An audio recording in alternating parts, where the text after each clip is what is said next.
दुनिया की म्यूज़िक और सिनेमा में बहुत कम लोग होते हैं जो इतना पीक पर जाकर भी खुद को हम्बल और काम रख पाते हैं।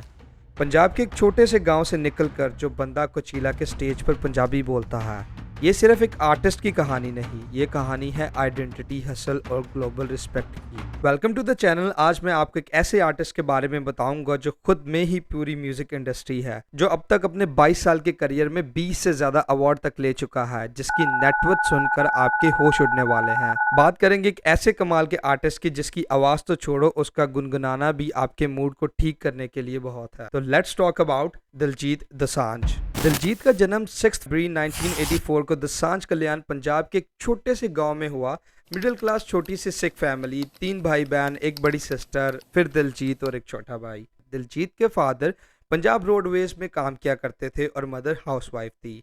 दिलजीत के अंकल उनको 11 साल की उम्र में ही अपने पास लुधियाना ले चलते हैं for better education. Ludhiana Dosanjh Kalyan Diljit के गांव से करीब 45 किलोमीटर्स के डिस्टेंस पर है। उस दौर में क्योंकि टेलीफोन्स चंद एक लोगों के पास होते थे, तो बहुत कम एज में दिलजीत का कनेक्शन उनकी फैमिली के साथ कट जाता है। बचपन में दिलजीत गुरुद्वारा में कीर्तन गाया करते थे और वहीं से इस लड़के की आवाज़ और कॉन्फिडेंस डेवलप हुआ। कोई म्यूजिकल बैकग्राउंड नहीं, कोई गॉडफादर नहीं, कोई इन्वेस्टमेंट करने वाला नहीं, बस आवाज़ और खुद पर यकीन। 9 फरवरी 2003 जब दिलजीत बस 19 साल के थे, उनका फर्स्ट एल्बम आता है इश्क Da Uddaa Adda through Finetone cassettes. Finetone cassettes T Series का ही हिस्सा है। इतनी कोशिशों के बाद भी एल्बम हिट नहीं हुआ, लेकिन इंडस्ट्री के कुछ लोगों ने ये नोटिस कर लिया कि ये बंदा अलग है। There is something different in Diljit. जैसे जैसे स्ट्रगल, हसल और थोड़े बहुत पैसे मिलते गए, दिलजीत के एल्बम आते रहे। स्माइल, इश्क हो गया, चॉकलेट, द नेक्स्ट लेवल 2009 में रिलीज होता है और इसके सॉन्ग वर्ल्ड वाइड बूम कर जाते हैं। इसका एक गाना आपने रिपीटेडली सुना भी होगा, पंगा, जो कि हनी सिंह और दिलजीत ने मिलकर गाया था। द नेक्स्ट लेवल एल्बम इसलिए भी चार्ट कर गई क्योंकि इसमें 2 म्यूजिक इंडस्ट्री के बिग बॉस एक साथ काम कर रहे थे, एक दिलजीत और दूसरे हनी सिंह। अगर आप काफी टाइम से दिलजीत को सुनते आ रहे हैं तो आपको ये बात पता होगी कि दिलजीत फ्लैशी नहीं है, उसकी आवाज रिलेटेबल है, उसके गाने आम पंजाबी यूथ की फीलिंग्स बोलते हैं।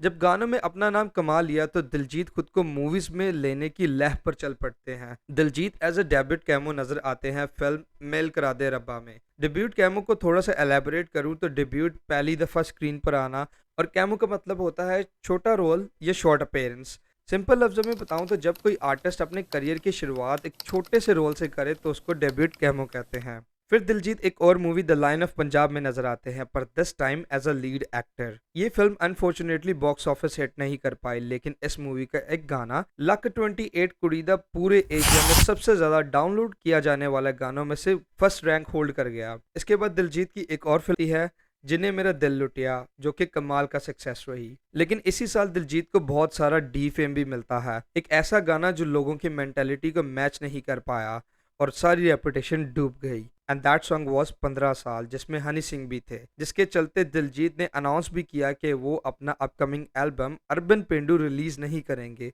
और फेसबुक पेज पर भी पोस्ट किया कि मेरा किसी के जज्बात को हट करने का कोई इरादा नहीं था। मैं उन फैन से माफी मांगता हूँ जो इस सॉन्ग का वेट कर रहे थे। लेकिन बाद में 15 साल सॉन्ग को बहुत ज्यादा प्रेशर डलने पर रिलीज कर दिया जाता है। 2012 में दिलजीत का एल्बम आता है बैक टू बेसिक्स, जिसका गाना प्रॉपर पटोला सिर्फ एक हिट नहीं था, ये पंजाबी म्यूजिक का टर्निंग पॉइंट था। दिलजीत अपने पॉडकास्ट शोज में ये भी बता चुके हैं कि यहाँ तक पहुँचने के लिए कभी कोई शो पर जाने से मना नहीं किया, किसी के घर भी शो करना होता था तो मैं जाता था। अब इस लेवल की स्ट्रगल और एम्बिशन हो तो सक्सेस वाकई ही मिलता है। दिलजीत आज का यूथ आइकन बन चुका है, इंडिया से लेकर कनाडा तक, कनाडा से लेकर ग्लोबल स्टेज तक। दिलजीत ने जब फिल्म फेयर अवार्ड जीता तो नेशनल ऑडियंस ने उसे सीरियसली लेना शुरू किया। उसके बाद फिलौरी, सुरमा, गुड न्यूज, दिलजीत ने लैंग्वेज बैरियर तक तोड़ दिए हैं। आपको एक शॉकिंग बात बताता चलूं तो दिलजीत पहले वो साउथ एशियन आर्टिस्ट हैं जो US headquarter of Google, Facebook, Twitter, YouTube and Instagram को विजिट कर चुके हैं, वो भी सेम डे। म्यूजिक इंडस्ट्री और बॉलीवुड का बिग बॉस बनने के बाद अब वक्त था गॉडफादर बनने का,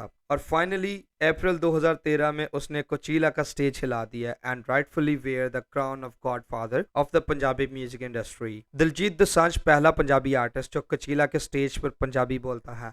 traditional outfit, Punjabi lyrics, global stage. Coachella एक बहुत फेमस म्यूजिक और आर्ट फेस्टिवल है जो हर साल कैलिफोर्निया यूएस में होता है। ये फेस्टिवल दुनिया के बड़े आर्टिस्ट डीजेस को एक साथ स्टेज पर लाता है और लोग यहाँ लाइव म्यूजिक, डांस, फैशन और आर्ट इंस्टॉलेशंस का मजा लेते हैं। सिंपल शब्दों में कहूँ तो म्यूजिक लवर्स का पैराडाइज और इंस्टाग्राम का हॉटस्पॉट है। दिलजीत कंट्रोवर्सी से दूर रहता है, पर्सनल लाइफ प्राइवेट रखता है, नो फेक ड्रामा, उसका फैशन ट्रेडिशनल लग्जरी होता है, उसका एटीट्यूड हम्बल और काम नजर आता है जिससे फैंस उसके और भी करीब होते हैं और लोग उसे रिस्पेक्ट करते हैं। दिलजीत ने प्रूव कर दिया है कि अगर आप अपनी रूट्स नहीं छोड़ते तो दुनिया आपको एक्सेप्ट करती है। अकॉर्डिंग टू 2024 रिकॉर्ड्स, दिलजीत के 7 सोर्स ऑफ इनकम है जो इस बंदे की नेटवर्थ को इम्प्रेसिवली 172 करोड़ तक ले जाते हैं। Concerts and private performances, TV shows as a judge, brand endorsements and social media posts, movies, production company, deal with world music, clothing brands. और अगर कार कलेक्शन के बारे में बात करें तो दिलजीत के पास रोल्स रॉयस गोस्ट,